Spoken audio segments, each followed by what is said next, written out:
चला तर मग आज पिकलेली पपईपासून जॅम तयार करू. तर मग मी इथं एक पपई घेतलेली पिकलेली, ती आडवी कापून घेतलेली आहे. आता यामधल्या ज्या बिया आहेत त्या काढून घ्यायच्या. बिया काढायच्या नंतर काय करायचं, याच्या आणखी छोट्या छोट्या फोडी तयार करून घ्यायच्या.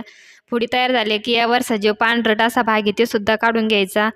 आता मिक्सरचं भांडं घेतलेलं आहे, याच्यामध्ये छोट्या छोट्या फोडी तयार करून टाकायच्या. आता जी हिरवी साल आहे ती यामध्ये नाही जाऊ द्यायची, कारण की कडवट असते त्यामुळं. तर आता मिक्सरच्या भांड्यामध्ये याची बारीक अशी पेस्ट तयार करून घ्यायची. पाणी न टाकताच इथं पेस्ट तयार करून घेतलेली आहे. कढई गरम झाले की यामध्ये टाकून घ्यायची पपईची पेस्ट. टाकल्याच्या नंतर याला चांगलं असं हलवून घ्यायचं. मध्यम गॅसवर याला हलवायचं. 2 मिनिटानंतरच लगेचच साखर टाकून घ्यायची. साखर टाकल्याच्या नंतर 3-4 मिनिटं आणखी याला हलवून घ्यायचं. आता तयार झालेलं आहे. तर आता काय करायचं, एक प्लेट घ्यायची. प्लेटमध्ये थोडंसं एक थेंब टाकून याला चेक करून घ्यायचं. हे बघा, असं एका ठिकाणी थांबायला सुरुवात झाली की लगेच आपलं जाम तयार झालेलं आहे. गॅस बंद करायचा. थंड झालं की हवा बंद डब्यात ठेवायचं.